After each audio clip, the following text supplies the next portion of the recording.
On est gars, nouvelle vidéo, nouveau record, nouvel entraînement. C'est le premier record que normalement je vais poster depuis que je suis revenu de vacances. Là, toutes les vidéos qui ont été postées depuis 2 semaines, je crois que c'est les 5 dernières vidéos, elles étaient postées pendant que j'étais aux USA en voyage. Et du coup, j'avais record en avance, j'avais backtest à mort les 3-4 derniers jours, j'avais record et programmé. Je suis revenu dimanche et j'ai tourné la vidéo là sur le novembre, 1,40 plus 1,45%, et elle est jamais sortie parce que en fait le rush dure 2 heures. Normalement je mets 40 minutes à backtester un mois sur les 4 actifs que j'ai. Là j'ai mis 2 heures, c'était redondant, j'étais littéralement un zombie en fait, je voulais absolument backtester parce que c'était le jour où je suis revenu en fait. C'est limite j'ai backtesté en descendant de l'avion, 12 heures d'avion, et, et le record puait sa grand-mère. J'expliquais mais c'était pas intelligible. Après j'avais la flemme de... J'aurais pu faire un montage condensé et faire une voix off par-dessus. Et puis après j'ai eu totalement la flemme, j'étais mort, j'étais sous jet lag à la mort, donc ça c'était hier. Pour le mois de novembre que j'ai pas posté, vous voyez en gros 2 BE ce jour-là, un stop loss, un BE, un stop loss, un TP, on fait du moins 1,45. Donc voilà pour ça. Et autrement, il fallait que je parle aussi des mois de décembre que j'ai record ce matin. Et le mois de décembre, le bilan il est simple. J'ai fait du 1 au 20, du coup, non, du 1 au 19. Vu qu'ensuite c'était la semaine de Noël, donc j'ai pas pris de data, c'était inutile, j'aurais pas tradé en live. Et donc du coup de là à là, il y a eu 0 trade. Donc ce qui veut dire que j'ai même pas posté. Mais là aujourd'hui, donc là déjà on peut faire le bilan de l'année, 16,97%. C'est au-dessous de mes attentes. C'est au-dessous de mes attentes d'au moins 25% par an en général. Cependant là c'est la première fois que je teste mes deux setups combinés. C'est aussi la première fois que je backtest 2020. Je sais que c'est une année Covid. Je sais qu'il y a pas mal de choses à prendre en compte. Donc j'avais jamais fait ces datas de 2020, donc c'est découverte. Et aussi on reste dans les clous avec la majorité des mois verts, même si tout est vert ici. Mais ça c'est un BE. Ça aussi c'est un mois BE. Bon, il y a 2 mois BE, 2 mois en perte et le reste en gain. Non, 3 mois BE, pardon, j'avais pas compté celui-là. Donc 3 mois BE, 2 mois en perte, tout le reste en gain. Et en général, surtout mes backtests sur. Parce que là j'ai deux setups, je l'ai répété 15 fois je crois, mais en gros j'ai une seule stratégie New York, dirigée en deux setups, j'ai déjà backtest les deux en séparé, c'est la première fois que je mets tout en regroupé sur une stratégie et que je vais backtester de 2020 à 25 d'affilée, sans cut, poster ça sur YouTube au propre maximal. Et malgré ça, avant, quand je faisais mes autres backtests, j'avais toujours 2 mois négatifs dans l'année sur la majorité de mes stratégies. Donc là, on reste dans les clous. J'aurais préféré avoir 1 ou 2 mois en gain un peu plus explosif. Genre là, ça aurait pu tout changer si là c'était un mois à 4%. Et admettons, celui-là, là, au lieu de 1%, je faisais 4% aussi. Ça aurait changé la gueule de l'année quand même, on va pas se mentir. Euh, donc voilà. Donc voilà. Là, aujourd'hui, j'espère pouvoir poster une vidéo propre avec une explication intelligible. Pourquoi je suis en forme. Je suis en forme, donc ça va pas être le souci. Je vais pouvoir expliquer correctement ce que je vois, ce que je fais. Après le price action qui nous donne du numéro de la perte, j'en ai rien à foutre. C'est le premier mois de l'année, donc en vrai, on start from scratch un peu comme on dit. Mon seul but, c'est d'avoir, je l'espère, au moins 2 trades dans le mois, que je puisse expliquer des choses, que je puisse poster la vidéo et pas avoir un mois à 0 trade. Et de ce fait que ce soit un gain ou une perte, j'aimerais avoir une vidéo intéressante. Donc voilà pour l'objectif. Là, on s'envoie la première session de New York. Il n'y a rien, je ne vais même pas expliciter. Comme d'habitude, j'attends qu'il y ait un premier setup très intéressant pour passer en revue avec vous les règles du plan. Là, en l'occurrence, c'est le cas assez tôt dans le mois, puisque là, on va prendre un trade. On va prendre un trade tout de suite. Donc, je vous l'explique tout simplement selon les règles du plan. Premièrement, H1 direction. Et là, pour moi, la direction de mon graphique, elle est ram tam tam tam, elle est bearish selon moi. Vous voyez ici qu'en fait, on a cassé la structure. On avait ce breaker block ici. Tac, tac, grosse impulsion baissière. Donc, H1 direction pour moi, c'est bearish. Et en plus, on vient retester cet order block là. Enfin, non, ce breaker block, oui, et order block aussi ici. Ce qui pour moi est intéressant parce qu'on réagit directement. La deuxième ligne du plan c'est IRL to ERL. IRL to ERL c'est quoi la théorie? C'est le prix il va de fair value gap en liquidité externe selon qu'il soit bullish et bearish. Là en l'occurrence je suis bearish. On a fait une grosse impulsion baissière. On est remonté dans le bon endroit du tuning range en OTE, hein, très clairement on est en OTE ici. Vous voyez mon FIB. On est remonté en OTE dans un breaker block et surtout dans un FVG qu'on a rebalance qui était le premier FVG disponible sur le chart en premium. Et donc du coup la prochaine target ici c'est le résistance et en particulier cette external range liquidity. Selon la théorie ICT, normalement si vous êtes sur ce genre de vidéo là backtest avec les concepts ICT, backtest complet ou uncut, c'est que vous connaissez déjà les concepts. Si vous connaissez pas le concept IRL to RL, vous tapez sûrement HugoFX sur YouTube et IRL to RL, il y aura sûrement une vidéo où il explique parfaitement ça au millimètre. En l'occurrence du coup notre IRL to RL est respecté. L'autre étape du plan c'est HR to LR, donc on veut de la résistance. Ici vous voyez qu'il y a une prise de liquidité avant de partir.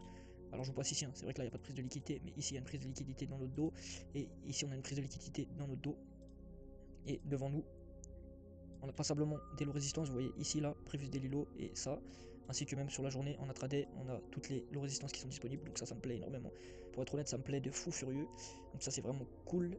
La logique derrière la charte OLR, c'est simple, hein.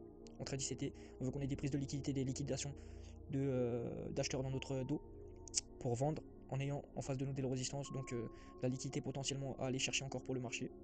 Donc ça c'est un concept très puissant, se placer dans le sens d'une prise de liquidité avec de la liquidité en tant que target, donc ça c'est très intéressant. Prochaine étape du plan, le pilier arrêt. Bah là j'ai ce breaker block, mais là le pilier arrêt principal ça va être ce FVG là, qui est bien respecté, vous le voyez.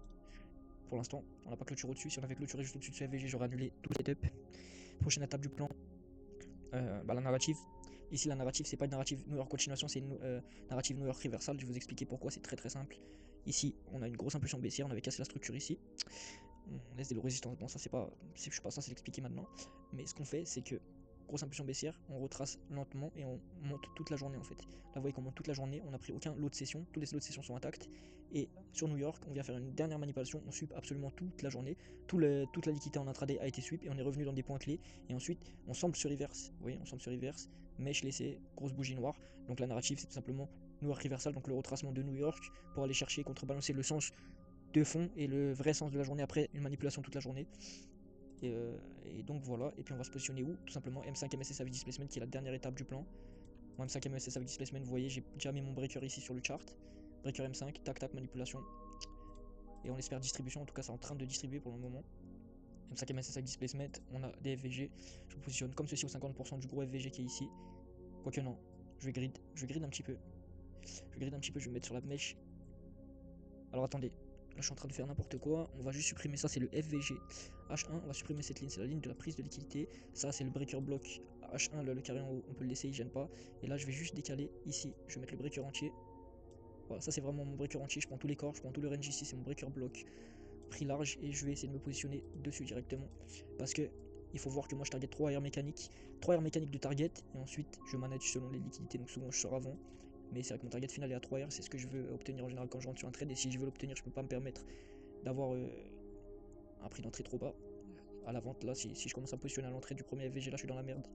C'est pour cette raison là que je suis en train de, entre guillemets, grid, mais je dirais plutôt optimiser mon prix d'entrée sur le breaker block qui est là. Et donc du coup c'est assez de blabla, 15 minutes de blabla pour un setup, on va voir si on se fait déclencher déjà. On est déclenché dans le trade, pour l'instant ça réagit à notre breaker block. Pour l'instant on peut pas sécuriser ABE, là on peut sécuriser ABE.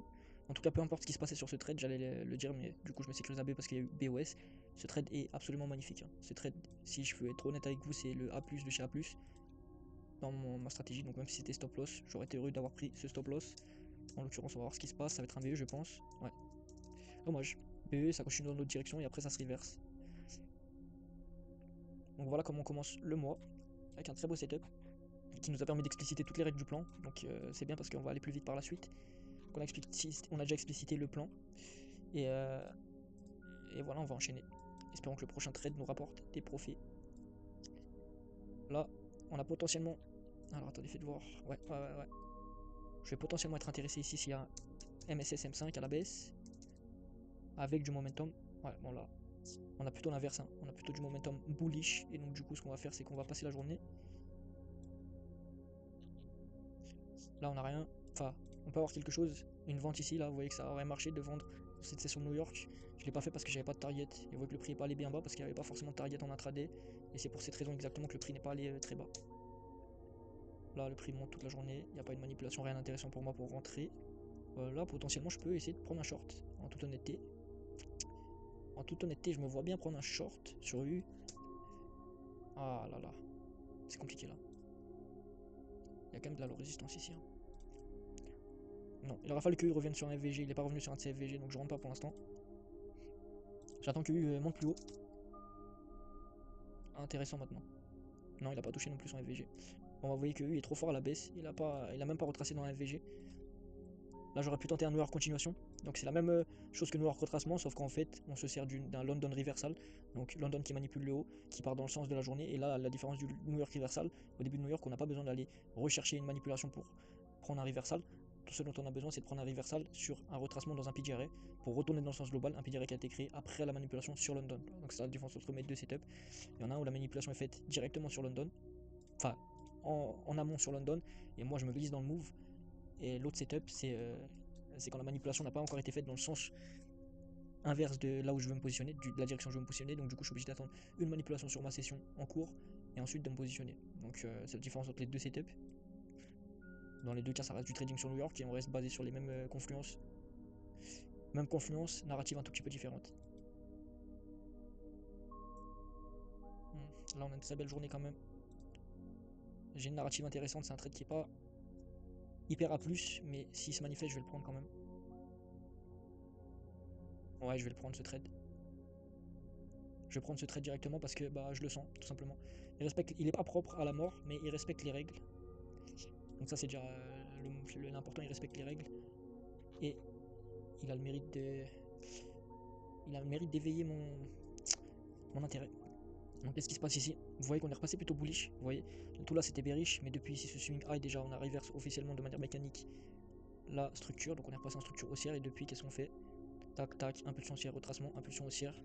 Et là le retracement est super intéressant, pourquoi? Parce que tu as cette zone là qui fait order block plus FVG. Je vais juste boire un peu d'eau. Donc on a cette zone là qui est un point de structure en bas. FVG plus order block. Et là qu'est-ce qu'on fait? On fait une séance asiatique haussière. Haussière puis RNJ. Ça range. Et pendant le London, on a un sweep magnifique des bas de l'Asia qui revient fil l'order block et le FVG. Et ensuite, qu'est-ce qui se passe après ça? Les corps clôture dans le range, donc c'est un beau turtle soup. On a une impulsion haussière qui est lancée jusqu'au début de New York. Et début de New York, qu'est-ce qu'on fait? On retrace à nouveau, on retrace où? Alors c'est dommage, il n'y a pas d'FVG parce qu'il y a beaucoup de mèches ici, vous voyez. Toutes ces mèches de merde ici font qu'on n'a pas d'FVG. Mais les deux bougies blanches sont quand même plutôt belles. Et qu'est-ce qu'on a ici? On a notre breaker block, notre nouveau breaker block qu'on a eu. Donc breaker block de tendance en gros. Mais ouais, on va faire plus simple, on va prendre l'order block, c'est plus simple à expliquer. Vous voyez ces trois bougies noires là, trois petites bougies noires, c'est un bel order block. Pourquoi? Même si c'est pas un order block full body en une bougie, c'est un order block qui prend une grosse liquidité asiatique, qui file un OB et qui file un FVG. Donc ça c'est les meilleurs order blocks dans la narrative, même si dans la structure de la bougie elle-même c'est pas les meilleurs order blocks. Dans tous les cas, bah, c'est un OB que j'aime. Donc ça c'est très intéressant. Et vous voyez qu'on revient dedans et on semble être en train de faire une nouvelle distribution à la hausse. Donc après correction, potentiellement nouvelle impulsion. Et vous voyez qu'ici j'ai des low résistances qui sont restés en haut. Donc ça respecte mon IRL to IRL. Donc vous voyez que la narrative est bonne. Hein. Si on regarde un peu le plan IRL to IRL, là ça revient en IRL, on vise le IRL. HR to LR, vous voyez qu'on a des belles prises de liquidité dans le trou de balle, dans le cul, et on a de la low résistance en haut là et là à court terme. PGR, on a cet order block. La narrative, on a donc du coup London, manipulation pour reversal, et New York, retracement pour continuation potentiellement, c'est ce qu'on vise. Et M5 MSS avec displacement, vous voyez que là, on a MSS sur cette bougie. Je préfère les MSS sur des swing high, là vous voyez que c'est un MSS juste sur une seule bougie blanche simple. Cependant, tout le reste me plaît trop. Parfois, juste pour ça, parfois je vais ne pas prendre un trade, et parfois, malgré ça, je vais prendre un trade. Et là, c'est le cas de figure où malgré ça, je vais prendre un trade. Donc vous voyez quand même de manière mécanique pure et dure, on a le breaker block ici, c'est cette bougie blanche. On a un VG, donc moi je me positionne à l'entrée de la VG. Je grille pas parce que mon stop loss est déjà plutôt court. Donc je peux me permettre de viser juste l'entrée du FVG. On a cette résistance là et notre target est plutôt loin, mais on va manager en conséquence. Donc voilà, c'était pour le topo sur ce trade. Et maintenant on va voir ce qui se passe. Ça sent mauvais. Maintenant ça sent un peu meilleur. Et ok, ouais. Juste arrêter pile sur cette bougie et commencer à réfléchir un peu plus profondément. Donc là en fait vous voyez ce qui s'est passé, c'est simple. La bougie qui nous déclenche est ultra agressive à la baisse noire et on voit que le marché malgré tout respecte le breaker block sur lequel je suis rentré, respecte quand même au corps. Ensuite il semble relancer une impulsion, mais vous voyez que même dans l'impulsion qui semble relancer à la hausse, il bégaye sa mère. Ensuite il vient quand même fermer sous le breaker ici. Et puis ensuite il relance une sorte d'impulsion à la hausse, mais qu'est-ce qu'il fait? Il vient prendre la liquidité tout là-haut. Beau sweep and close dans le range. Donc en gros ce qu'on a c'est, depuis là dans tous les cas vous le voyez hein, les frères, on a un profil seek and destroy, donc c'est-à-dire un profil qui fait du ping pong, bim bim bim bim bim bim bim bim, et on sait pas trop sur quel pied danser. Il est 10h14 donc je vais laisser le bénéfice du doute, en tout cas je vais manager ici si ça reprend cette mèche. Je veux prendre ma perte. Là je me méfie énormément à cause de cette mèche là, je pense que je peux me faire stop loss, hein. Je peux vraiment me faire stop loss. En fait ce qui se passe c'est que là j'ai l'impression c'est peut-être une accumulation, cette mèche qui soit la manipulation déjà. Et là, une distribution à la baisse qui va me stop loss. Le souci là-dedans, c'est que malgré ça, je pense aussi au fait que ma narrative entière est build à la hausse. Donc même s'il y a une prise de liquidité M5, je parle d'une narrative H1 et je suis haussier. Et je suis entré pour des raisons. Et pour l'instant, je me suis pas fait stop loss pour une raison aussi. Tu vois, ça veut dire que peut-être je vais me faire stop loss, mais pour l'instant, si je me suis pas fait stop loss, c'est que le prix veut pas partir à la baisse. malgré le fait évidemment qu'il ne veut pas partir à la hausse. Je vais passer encore une ou deux bougies. Par contre, je vais laisser mon stop loss au point initial. C'est mon stop loss au point initial parce que je me dis, même si ça c'est une accumulation, tu vois, ça c'est une accumulation, ça se trouve, on va avoir vraiment une manipulation très courte sous cette mèche là, sans reprendre les bonnes manipulations de base. Et après, bon, lancer à la hausse. En tout cas, je vais passer 2-3 bougies, je vais passer bougie par bougie. Ok. Ouais, exactement ce que j'ai dit. Exactement ce que j'ai dit, les frères. Donc, vous voyez que je suis pas un random sur le marché. Même si j'ai encore beaucoup à prouver, je suis pas un random sur le marché. Vous voyez que je suis pas sorti parce que je me suis dit accumulation. Là, les plus bonnes manipulations, en tout cas, si le marché reste haussier, il n'y a aucune raison de les reprendre. Et si ça les reprend, je suis littéralement out du trade et j'en suis satisfait. Maintenant, ce qu'on voit, c'est qu'ici, on avait une consolidation. Et j'ai dit, ça peut toujours être bullish tant que ça reprend pas ça. Ça pouvait potentiellement être bullish tant que ça reprenait pas ça. En l'occurrence, ça n'a pas repris ça. Ça a fait exactement comme j'ai dit. C'est revenu manipuler là-dessous. Tac tac, ça m'a pas pris mon stop loss au millimètre. Et ensuite, on semble avoir du coup accumulation, manipulation, distribution. Là, qu'est-ce que je fais? Je mets ça. Je vais passer encore une bougie pour voir ce qui se passe. Encore une. Ouais. Ok. Bon, là, ça bégaye trop. Je vais mettre à BE. Je vais mettre à BE. Au moins, on risque plus rien. La distribution haussière ne veut pas se lancer pour le moment. Là, je vois du dominos. Je vois surtout que là, si ça avait toujours respecté ce FVG là sur ces bougies en domino bizarre, ça aurait respecté ce FVG M5, j'aurais pas mis mon BE. Je serais resté dans le trade. Là, en l'occurrence, ça n'a pas respecté le FVG. Je mets mon BE. On va voir ce qui se passe. Bon, écoutez, je me suis fait BE. Ouais, il y a eu de la latence sur FX mais je me suis bien fait BE. Après, ça semble repartir à la hausse. Ça s'est arrêté où là? Non, ça s'est arrêté en haut. Hein. Ouais, en gros, c'est pas un jour où le prix veut partir à la hausse. Hein. Tout simplement, ça s'est arrêté ici. Même si c'est pas loin, bah, c'est la liquidité en cours. Bref, ça fait 2 trades pour l'instant, 2 BE, et à chaque fois beaucoup de blabla, mais des bonnes leçons à tirer de ces 2 trades. Donc ça reste intéressant. Ça reste intéressant. C'est pas des BE platoniques, on va dire, en termes d'explication et de leçons prises. Donc je suis satisfait. Je suis satisfait de ce que je propose. J'ai aussi une belle clairvoyance et on va dire une certaine sagesse de jeu, j'allais dire intelligence du jeu, mais ça va trop loin, tu vois. Une certaine sagesse de jeu sur le management du trade. Ah non, au final, on peut pas prendre de TP, on peut pas prendre de TP. Je sais pas quoi dire d'autre. Hop là, je continue, je vais essayer de trouver encore quelque chose qui respecte mon plan. Et cette fois, ça devrait pouvoir faire mouche, logiquement. Là, je me dis que ça peut faire mouche. Là, j'ai un trade potentiel, les frères. On va voir tout de suite. C'est un trade cette fois donc de continuation. Voilà, comme celui juste avant, en vérité, c'était déjà un trade de continuation. Ici, la narrative, elle est simple. Aujourd'hui, s'il n'y a pas moyen de prendre GU. Maintenant, GU est beaucoup moins propre. Donc, qu'est-ce qu'il y a ici? La direction, elle est bearish. Pourquoi? Parce que vous voyez que là, sur l'intraday, on regarde juste l'intraday. On a créé ce breaker block à la baisse, on a créé du momentum à la baisse, donc on est bearish, tout simplement. Tout simplement, le price action, il est redevenu bearish après cette belle impulsion et ce FVG laissé. Ensuite, qu'est-ce qu'on a au niveau IRL to ERL? Donc, pour la dernière leg en cours qui remet le marché à la baisse, on a un retour en premium dans un FVG. Selon la narrative ICT, IRL to ERL, un prix baissier fait que de faire des impulsions baissières, de prendre l'external range liquidity comme il l'a fait ici, puis de rebalance dans un FVG en premium et ensuite pour aller chercher l'external range liquidity à nouveau qui est maintenant ici. Donc voilà, si vous ne connaissez pas exactement le concept IRL to ERL, regardez une vidéo sur YouTube qui est allouée à IRL to ERL tout simplement et vous pourrez y voir beaucoup plus clair dans cette narrative. Ensuite, HR to LR, la prochaine étape du plan. Ce qu'on veut, c'est une prise de liquidité dans le trou de balle. J'arrête de dire dans le trou de balle, mais ouais, dans notre dos, dans le cul. On veut qu'il y ait une prise de liquidité qui a été faite. Ici, bah, c'est simple, hein, c'est la prise de liquidité de London sur l'Asia. Ce qui me dérange, c'est juste ça là. J'avoue, je vous avoue, les frères, ça me dérange. Il y a des petites résistances. Ça aurait été beaucoup mieux si, admettons là, là c'était la perfection. S'il y avait eu ça là, cette mèche là que je viens de vous dessiner, prise toute la liquidité ici, ça aurait été une perfection. En l'occurrence, ça a quand même une prise de liquidité dans le cul. Et on a des petites résistances ici, pas trop loin sur la gauche. Hein. Vous voyez que si je vais commencer à chercher trop loin sur la gauche, c'est mauvais. Là, si je vois juste là sur la gauche, c'est quand même mon dernier press action, ma dernière leg haussière en H4, on va dire. On a quand même de la résistance. Ce qui est chiant aussi, c'est qu'on a déjà pris ça. J'aurais bien voulu que ça soit encore disponible, surtout le prévis des Lilo.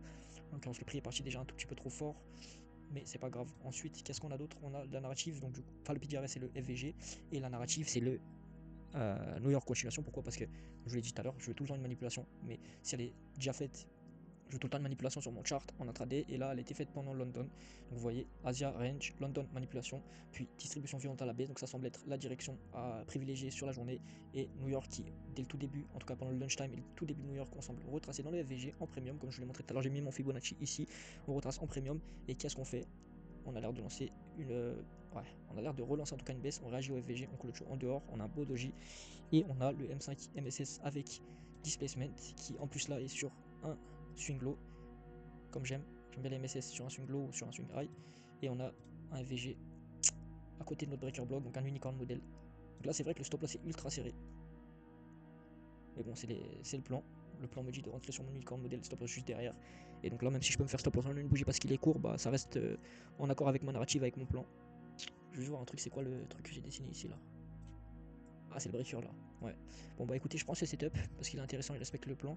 Mais c'est très probable, honnêtement, je le vois arriver gros comme une maison. C'est très probable que juste après là, je me fasse stop loss, ça remonte ici dans le breaker H1. Ça fait une vraie manipulation sur la session de New York parce que là vous voyez que la manipulation a été faite avant New York. Et ensuite que ça me fasse la MSS ici. Donc là, si je me fais stop loss, je reprendrai potentiellement un sell sur la journée. En l'occurrence là, bah, je vois quand même ce setup, je vois qu'il est propre donc je le prends maintenant en l'occurrence et on verra ce qui se passe. Pour l'instant, je suis récompensé. Vous voyez que j'ai pris le premier setup et j'ai eu le BOS dans mon sens, donc je peux me mettre à BE. Et voilà, on va voir ce qui se passe par la suite. J'espère que ça pousse à la baisse. On a failli se faire BE, on risque de se faire BE vu le price action qui est dégueulasse. Et là, le price action est dégueulasse. Vous voyez qu'il y a une grosse mèche au-dessus de mon cul, au-dessous de mon cul là. Ici, je fais que de parler de mon cul, on dirait une grosse pédale, faut que j'arrête. Là, si ça fait un MSS au-dessus de cette bougie, je vais sortir avec même un tout petit peu de gain. Ok, c'est pas le cas, ça part à la baisse, je suis content. Je suis content, je suis content. Et là, bon bah mon TP3R est vraiment proche de cette liquidité. External range liquidity. Donc je suis satisfait, j'ai quasiment rien à faire. Si ça va là, normalement ça devrait pouvoir aller là. Si ça fait une prise de liquidité ici en bas très short, très agressive et ça remonte, je sortirai en gain si c'est pas encore allé à mon TP. Ok, bon bah là c'est bizarre ce qui se passe, vous voyez qu'on dirait de l'ingénierie de liquidity, c'est-à-dire que ici on prend pas le plus bas et on remonte, on va retracer. Donc là normalement, selon ce que je comprends du marché, ça devrait me TP tranquillement si je reste patient et que je reste attentif juste à ce point de structure là. Voilà, je panique pas tant que ça va pas repéter ce point de structure là. Mais logiquement pour moi ça c'est de l'ingénierie de liquidity, il n'y a pas de hasard sur le marché. Ici on a les deux lots et celui-là c'est la target, il est censé être targeted. Là on s'arrête juste avant, donc pour moi on va juste aller rechercher rebalance plus haut là, peut-être cet order block ou je sais pas exactement où. Je m'inquiète pas tant qu'on repasse là-dessus et normalement après ça devrait chuter jusqu'au TP. Ouais, exactement. Exactement. Ce que j'ai dit, ça s'est passé à 1 millimètre. Et ensuite, qu'est-ce qu'on a? Donc ça a mis de la puissance. Là, l'ingénieur de liquidity et la prise de leak en haut. Retournant le B, ça donne la puissance pour descendre plus bas que la liquidité. Mais là, vous voyez qu'on a un super close dans le range. Moi, j'en ai plus rien à foutre à ce niveau-là. Je suis déjà sorti de mon trade. Et voilà, qu'est-ce qui s'est passé après? On va voir rapidement, les frères. Et après, ouais, comme je l'ai dit, l'ingénieur de liquidity, prise de leak, ça donne la force au marché d'aller beaucoup plus bas. Beaucoup plus bas, même si dans un premier temps, vous voyez que le prix a réagi à l'external range liquidity. Parce que bah il est censé réagir ici. Hein. Il est censé réagir ici, moi je suis pas étonné si le prix s'arrête ici, tu vois. Mais là avec ce qui s'était passé avant, le prix avait encore de l'avenir. Et on va dire que bah tu vois, mon 3R il aurait pu passer si j'avais target 7R, ça passait. Mais bon c'est pas le but, hein. Déjà 3R c'est ambitieux. Mais là, ce qui est bien sur ce genre de trade c'est que mon TP, enfin mon stop loss était très court, donc c'était risqué. Mais comme mon stop loss est très court et que c'est risqué, bah forcément, en quelques bougies je peux aller à mon TP 3R.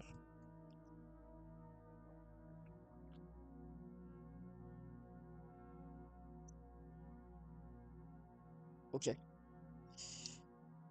On va essayer de finir ce mois sur le fixe. C'est la dernière journée il me semble. Non, il va en rester une. Voilà. Dernière journée sur le FX sur le mois de janvier. On va potentiellement longue. Ah, malheureusement, il y a eu le setup que je voulais en mode de continuation. On revient dans le FVG là, après manipulation sous les bas de l'Asia par London. Lancement de l'impulsion, mais malheureusement, il est trop tard. Il est déjà 11h heure New York. Ce qui veut dire que bah c'est fini. On peut plus rentrer en position. Et fin du game pour le Forex. Où on finit à plus 3%. Donc voilà, on va essayer de pas gâcher ça.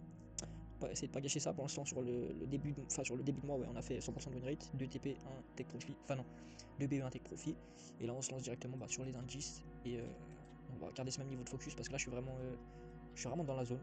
Il y a des séances comme ça, je suis très attentif à mon price action. Putain, je fais de la merde ici. Je suis très attentif à mon price action et ça fait la différence. Hop là.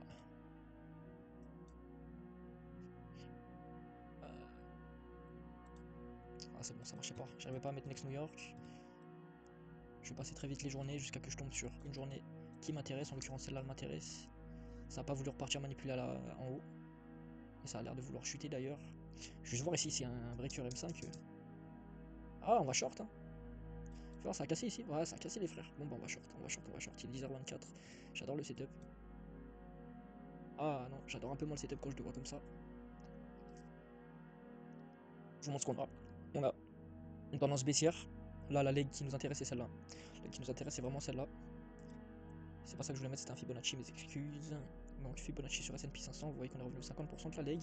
Et tout ça, c'est de l'internal range liquidity. Hein. Tout ça, c'est de la leg interne. C'est sur des plus petits time frames. Nous, on achète ce qui nous intéresse, c'est cette grosse leg baissière qui encule tout à la baisse. Et qu'est-ce qui se passe ensuite? On a impulsion baissière, retracement en premium dans les PDR. Donc direction bearish, IRL to RL, bah, on a retracé en premium dans FVG. Donc la prochaine target c'est l'external range liquidity qui est déjà indiqué là sur mon chart en pointillé. C'est pas de la magie, c'est parce que c'est aussi Previous Daily Low et que j'ai un indicateur Previous Daily Low. Ensuite, qu'est-ce qu'on a?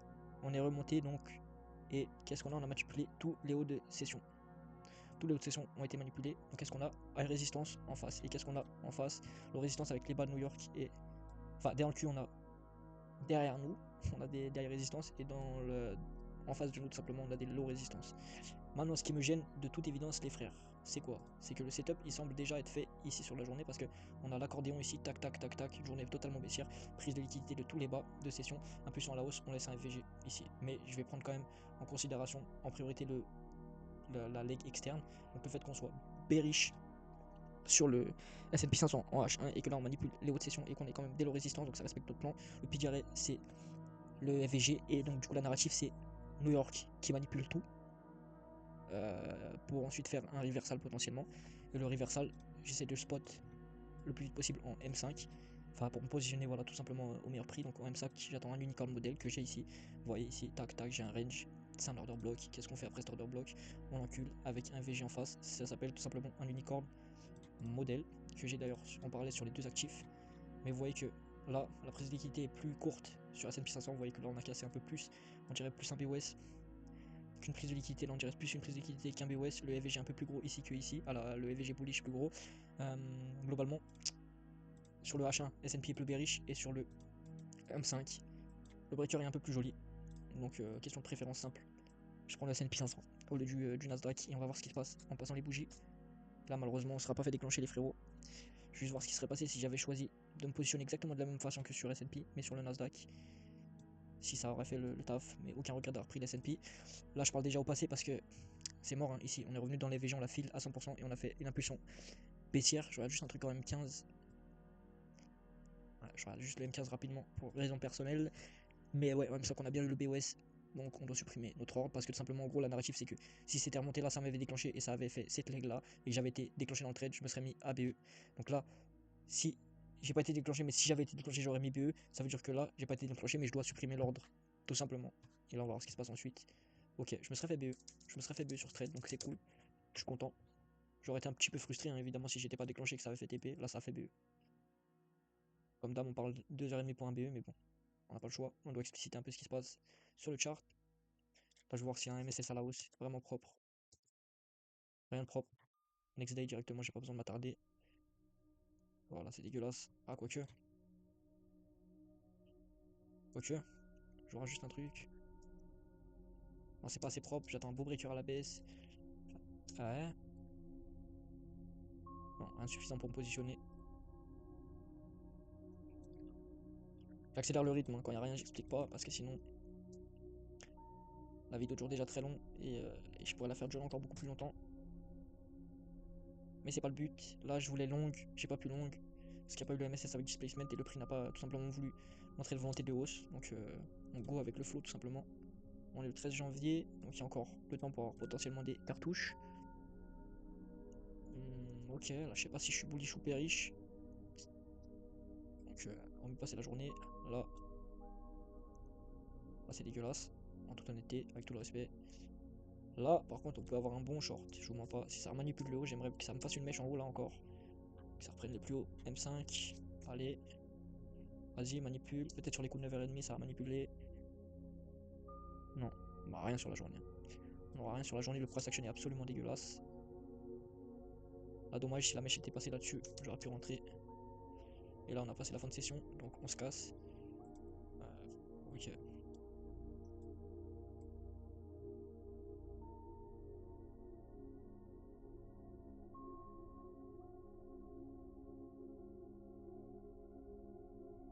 Ok. Bon, je reste intéressé ici. Je reste intéressé ici.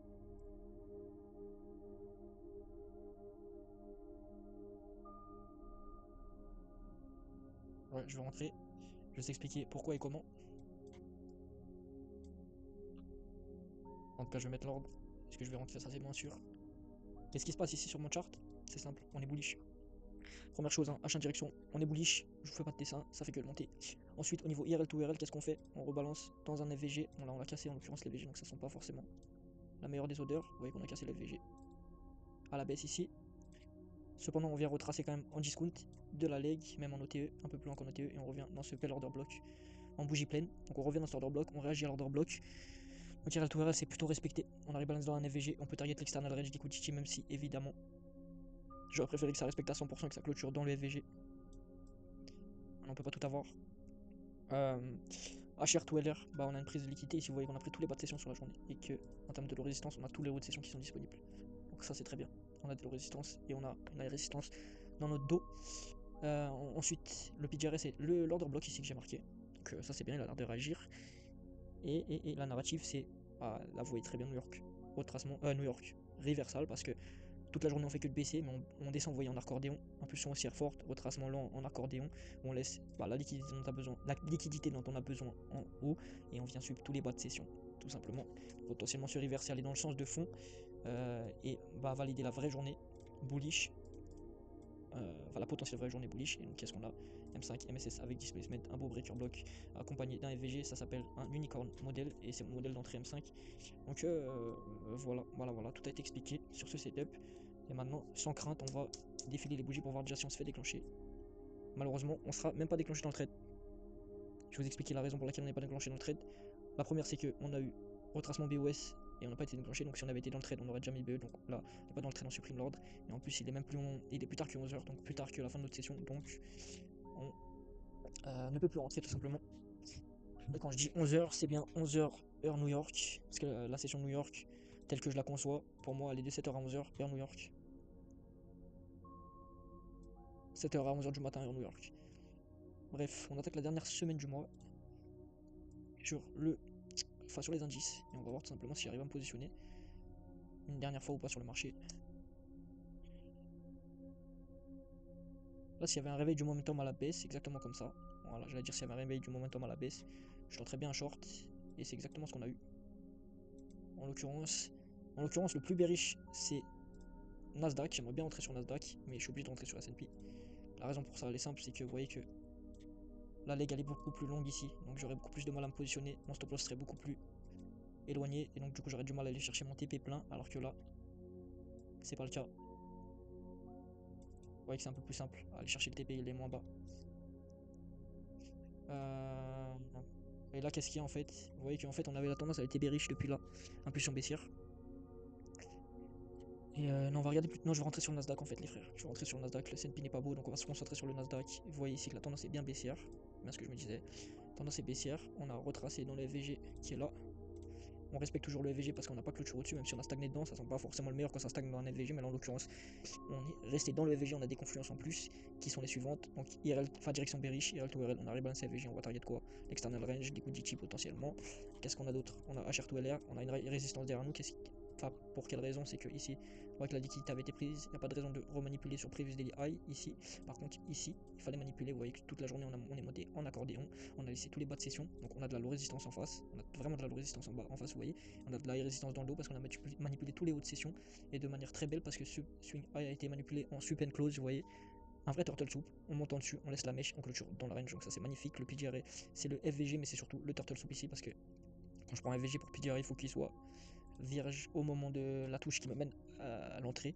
En l'occurrence, il n'était pas vierge, mais le turtle soup là, il est tout neuf. Donc ça, c'est ce qu'on recherche tout simplement. C'est le genre de choses qu'on recherche. Un turtle soup tout neuf. Et là, en l'occurrence, je vais essayer de me positionner. Non. Alors là, j'ai breaker. Avec le premier FVG, enfin M5 MSSI displacement, pardon, je fais les plus plans. J'ai le M5 MSSI displacement, vous le voyez, unicorn modèle. Là, le problème que j'ai, c'est que le FVG là, il est trop bas. Pour se positionner dessus, ça me fait trop de difficulté à aller chercher trop de ratios, un stop loss trop loin, un TP donc beaucoup trop loin. Et le breaker block ici, même si je prends les mèches avec ces FVG dedans, c'est aussi trop loin, trop de chances de ne pas me faire déclencher. Donc qu'est-ce que je vais faire? Je le fais rarement en M5, mais là je vais prendre mon Fibonacci, je vais le mettre au 50%, c'est là où je vais mettre mon ordre.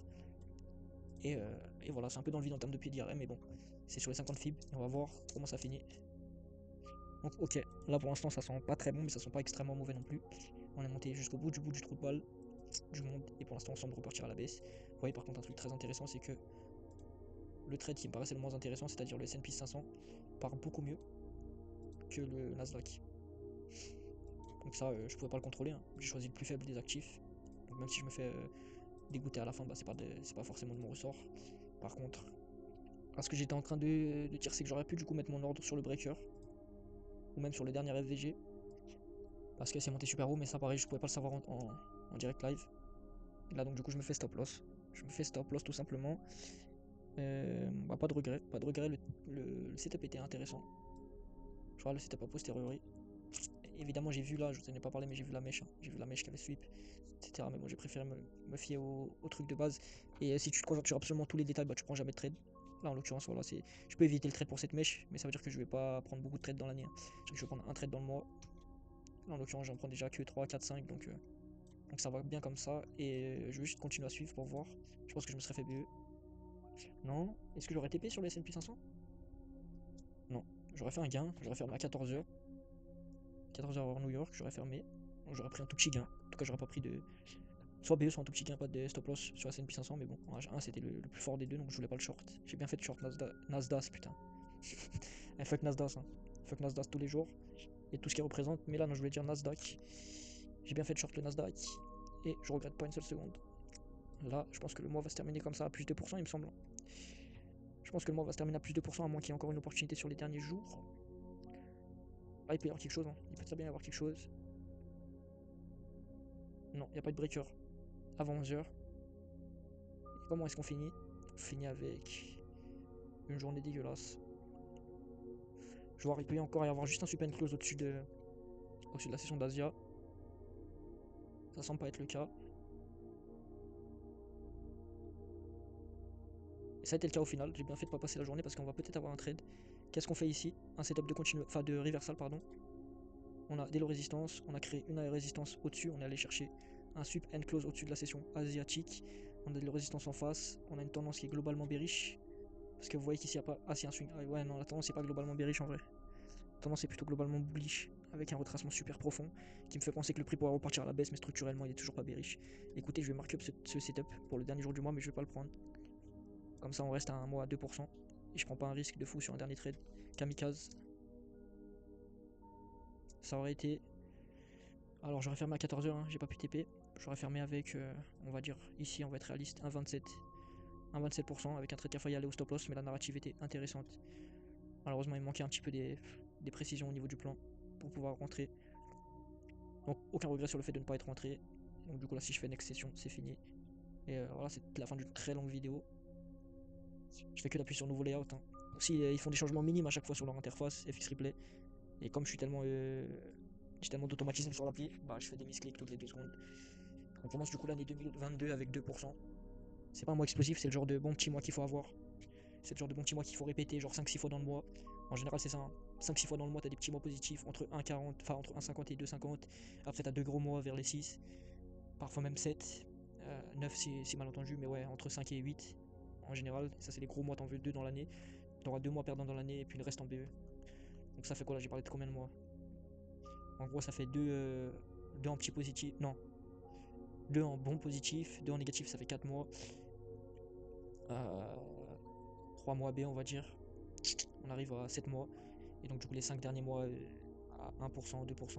Voilà, c'est ça. On arrive à peu près dans les comptes, c'est ce que je visais à l'année. Là, en l'occurrence, on commence avec ce genre de mois. Ce genre de mois, on fait 2 BE, 1 TP, 1 SL. Très bien, 50% de win rate. Avec des bonnes compréhensions de marché. Donc voilà, je suis satisfait. Et là, normalement, je reposte demain. À moins que je fasse la session backtest sur février qui est 0 trade dans le mois. Si tout va bien, je devrais poster, que ce soit négatif ou positif. Et voilà, encore mes excuses, j'ai pas posté. Novembre, j'ai porté atteinte à ma discipline parce que j'ai voulu être ultra discipliné à justement backtester quand j'étais pas en état de backtester. Donc du coup pas en état d'écrire, j'ai mis 2 heures à faire un seul mois. J'avais pas l'énergie nécessaire et du coup j'ai pas pu poster, donc en vrai j'ai été puni pour mon arrogance. Mais voilà, on se retrouve demain normalement pour une nouvelle session. Et c'est tout.